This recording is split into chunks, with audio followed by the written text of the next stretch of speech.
10ാം ക്ലാസ്സിൽ തോറ്റ ആളോട് എനിക്ക് വലിയ ബഹുമാനം. കാരണം ഞാനും പണ്ട് പ്രീ ഡിഗ്രി തോറ്റ ആളാണ്.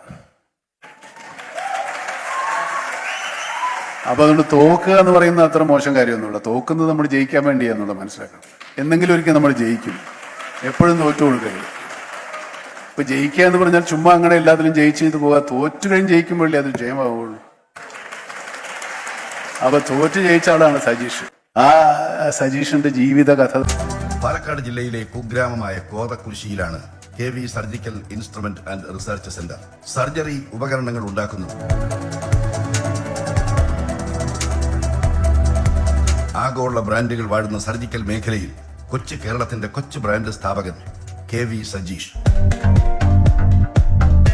ഈ ചെറുപ്പക്കാരന്റെ ജീവിതം സിനിമാ കഥ പോലെ.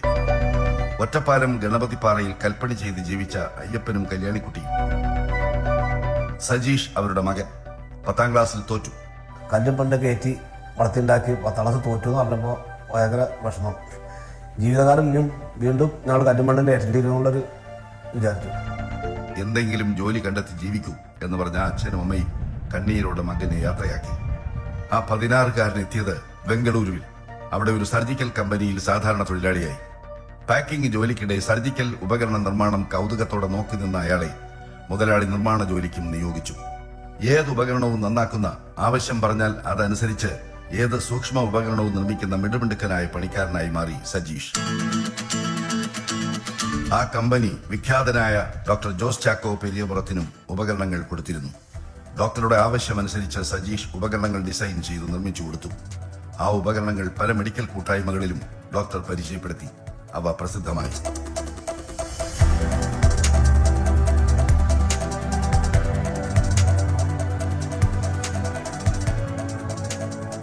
പിന്നാലെ സജീഷിന് ഒരു അപകടത്തിൽ കൈക്ക് പരിക്കേറ്റു.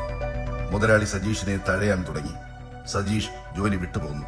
ഒരു ജോലിക്കായി ഡോക്ടർ പെരിയപുറത്തിനെ ചെന്ന് കണ്ടു. ആ ചെറുപ്പക്കാരന്റെ കഴിവറിയുന്ന ഡോക്ടർ ഒരു സർജിക്കൽ കമ്പനി തുടങ്ങാൻ ഉപദേശിച്ചു, സഹായിച്ചു.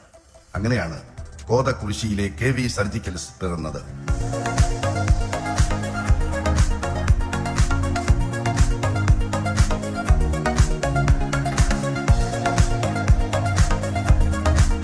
പത്താം ക്ലാസ്സിൽ തോറ്റ, ഇംഗ്ലീഷിനും സയൻസിനും കണക്കിനും ഒറ്റ അക്കം മാർക്ക് മാത്രം കിട്ടിയ സജീഷ് ഇന്ന് അത്ഭുതങ്ങളുടെ സൃഷ്ടാവ്.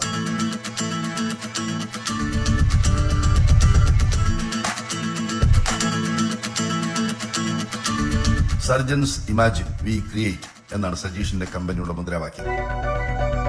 വലത്തെ പള്ളയിൽ ചെറിയ മുറിവുണ്ടാക്കി വാരിയെല്ലുകൾക്കിടയിലൂടെ ഹൃദയ ശസ്ത്രക്രിയ നടത്തുന്ന ഒരു രീതിയുണ്ട്. Minimal invasive cardio thoracic surgery. അതിനുള്ള ഏറ്റവും ആധുനികമായ ഉപകരണം ഇന്ത്യയിൽ ഒരു സ്ഥാപനമേ ഉണ്ടാക്കുന്നുള്ളൂ, സജീഷിന്റെ കമ്പനി.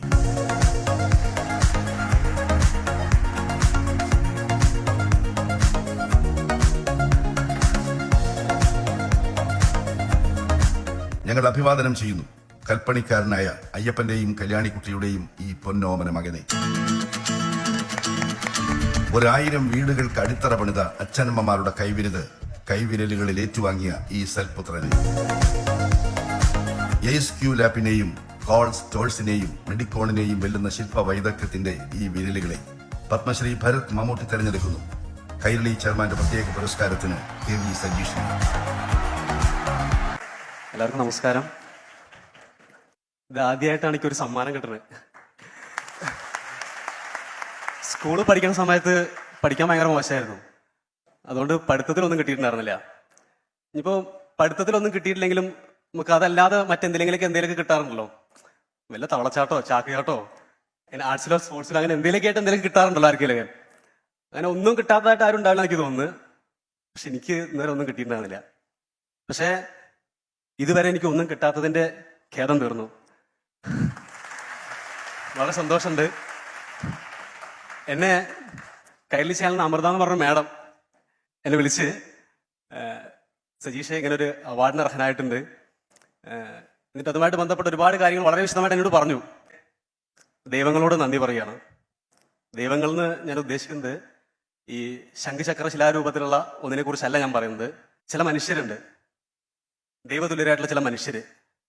ഒന്ന് എൻ്റെ അച്ഛൻ, എൻ്റെ അമ്മ, അതുപോലെ തന്നെ എൻ്റെ എന്നെ ഞാനാക്കിയ എൻ്റെ പ്രിയപ്പെട്ട ഡോക്ടർ ജോസ് ചാക്കോ പെരിയവർ സാറ്, പിന്നെ എന്നെ പോലൊരു സാധാരണക്കാരന് ഇങ്ങനെ ഒരു അംഗീകാരം തരാൻ തയ്യാറായ എൻ്റെ പ്രിയപ്പെട്ട മമ്മൂക്ക.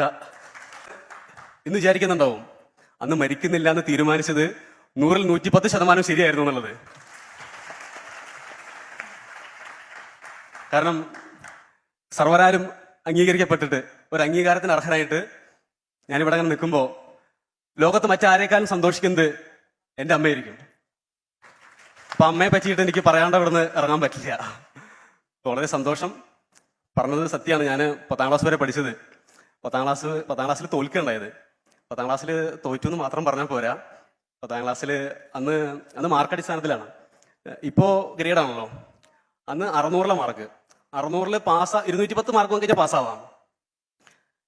എനിക്ക് 600-ൽ 93 മാർക്കായിരുന്നു. ഇംഗ്ലീഷ് 2 മാർക്കായിരുന്നു. ഈ 2 മാർക്ക് കിട്ടിയത് 2 ഉത്തരം ശരിയായതുകൊണ്ടല്ല. ഞാൻ ക്വസ്റ്റ്യൻ പേപ്പർ അക്ഷരം തെറ്റാത്ത ആൻസർ പേപ്പർ എഴുതി വെച്ചു. അപ്പൊ എനിക്ക് ടീച്ചർ 2 മാർക്ക് തന്നു. അപ്പൊ ഇവർക്ക് മനസ്സിലായി, അച്ഛനമ്മയ്ക്ക് മനസ്സിലായി ഇപ്പൊ ഇനിയിപ്പോ എന്തായാലും പഠിച്ചിട്ട് എവിടെ എത്തില്ല എന്നുള്ളത്. അങ്ങനെ തന്നെ പറഞ്ഞയച്ചതാണ്. ഇന്ന് കേരളത്തിലെ ന്യൂറോസർജൻ കാർഡിയോറാസിക്കുള്ള ഓൾമോസ്റ്റ് എല്ലാ സെന്ററുകളും ഞങ്ങളുടെ സാന്നിധ്യം അറിയിച്ചു. കേരളത്തിന് പുറത്തുള്ള മറ്റ് സംസ്ഥാനങ്ങളിൽ ഞങ്ങൾ ഡിസ്ട്രിബ്യൂഷൻ കൊടുത്തിരിക്കുകയാണ്. ഇന്ത്യക്ക് പുറത്ത് ഞങ്ങൾ UAE ഡിസ്ട്രിബ്യൂഷൻ കൊടുത്തിട്ടുണ്ട്. അതുപോലെ തന്നെ ആഫ്രിക്കൻ കൺട്രീസ്, മൗറീഷ്യസ്, അതുപോലെ തന്നെ നൈജീരിയ എന്നീ സ്ഥലങ്ങളിലൊക്കെ ഞങ്ങൾ ഇങ്ങനെ പതുക്കെ പിച്ച വെച്ച് തുടങ്ങിയിട്ടുണ്ട്. ഈ ഒരു സാധാരണക്കാരന് ഒരു ആശുപത്രി കേസ് വന്നു കഴിഞ്ഞാൽ അവന്റെ കഥ കഴിഞ്ഞു. കാരണം ഒന്നുകിൽ അവൻ ഏതെങ്കിലും പ്രമുഖരായിട്ടുള്ള ചാരിറ്റി പ്രവർത്തകരുടെ വീഡിയോയ്ക്ക് പോസ്റ്റ് ചെയ്യണം. അതല്ലച്ചാ നമ്മൾ റോഡ് കൂടെ പോണ സമയത്ത് ബക്കറ്റുമായിട്ട് വരുന്നുണ്ടല്ലേ, അതിലെന്തെങ്കിലും കൊണ്ടുവരണം. അതുമല്ല ശവം മരണത്തിന് കീഴടങ്ങണം. ഇതിലത് വേറെ നിവർത്തിയില്ല. അപ്പോൾ അതിന് ശാശ്വതമായിട്ട് പരിഹാരം ഉണ്ടാവണം. അപ്പൊ അതിനെന്താണ് എന്ന് നോക്കി നമ്മൾ ആശുപത്രികൾ അടച്ചാക്ഷേപിച്ചിട്ട് കാര്യമില്ല. ആശുപത്രികൾ മികച്ച ചികിത്സ കൊടുക്കാൻ വേണ്ടി ഉപയോഗിക്കുന്ന ഉപകരണങ്ങൾ, മികച്ച ഉപകരണങ്ങൾ വരുന്നതെല്ലാം ഇന്ത്യക്ക് പുറത്തുനിന്നാണ്. ആ സാധനങ്ങൾ അവിടുന്ന് പർച്ചേസ് ചെയ്ത് അവിടുന്ന് ട്രാൻസ്പോർട്ട് ചെയ്ത് ഇവിടെ ഇൻസ്റ്റാൾ ചെയ്ത് പ്രോപ്പർ സർവീസ് കൊടുത്തു വരുമ്പോഴേക്കും അവർക്ക് ഹ്യൂജ് എമൗണ്ട് ആണ് വരുന്നത് ഹോസ്പിറ്റലുകാർക്ക്. അപ്പൊ ഇത്രയും വലിയ ഭീമമായ തുക തിരിച്ചെടുക്കണം എന്ന് വെച്ചാൽ അവിടെ ചികിത്സയ്ക്ക് വരുന്ന രോഗികൾ ധനികനാണോ ദരിദ്രനാണോ നോക്കാൻ പറ്റാത്തൊരു സാഹചര്യം അവർക്കുള്ളത്. അപ്പൊ അതിന് വേണ്ടി ഒറ്റയാൾ പോരാട്ടം നടത്തിക്കൊണ്ടിരിക്കുകയാണ് ഞാൻ എൻ്റെ സെക്ടറിൽ. ഇപ്പോൾ ഈ 80% വരുന്ന സാധനങ്ങളിൽ ഈ സർജറി ഇൻസ്ട്രുമെന്റ്സ് ഞാൻ സായിപ്പിന്റെ ഇൻസ്ട്രുമെന്റ്സിനേക്കാൾ നിലവാരത്തിൽ ചെയ്യാൻ പറ്റുന്ന ഇവിടെ പ്രൂവ് ചെയ്ത് കഴിഞ്ഞു. സായിപ്പിന്റെ ഇൻസ്ട്രുമെന്റ്സിനേക്കാൾ നിലവാരത്തിൽ സായിപ്പിന്റെ വിലയുടെ പകുതി വിലയ്ക്ക് നമുക്ക് ഇവിടെ ആശുപത്രികൾക്ക് സപ്ലൈ ചെയ്യാൻ പറ്റുന്നത് ഞാൻ പ്രൂവ് ചെയ്ത് കഴിഞ്ഞു. അപ്പോ അതുപോലെ തന്നെ ബാക്കി വരുന്ന 80% ബാക്കി വരുന്ന സാധനങ്ങളും ഇന്ത്യയിൽ സ്വയം പര്യാപ്തതയിലേക്ക് എത്തണം. അങ്ങനെ സ്വയം പര്യാപ്തതയിലേക്ക് എത്തിക്കഴിഞ്ഞാൽ ഇന്ന് ആശുപത്രികൾ റൺ ചെയ്യാൻ വേണ്ടി ചെലവിന്റെ പകുതി ചെലവിൽ ആശുപത്രി റൺ ചെയ്യാൻ കഴിയും. അപ്പോ അങ്ങനെ വരുന്ന സമയത്ത് ഇന്ന് ആശുപത്രികളിൽ ചികിത്സയ്ക്ക് വേണ്ടി വരുന്ന ചെലവിന്റെ പകുതി ചെലവിൽ നാളെ ചികിത്സ കൊടുക്കാനും കഴിയും. അങ്ങനെ ഒരു സ്വയം പര്യാപ്തതയിലേക്ക് എത്തിയാൽ മാത്രമാണ് ഇവിടെ സാധാരണക്കാരനും ഇവിടെ ആരോഗ്യത്തോടെ ജീവിക്കാൻ പറ്റുള്ളൂ എന്നുള്ള ഒരു തോന്നലുണ്ട് എനിക്ക്.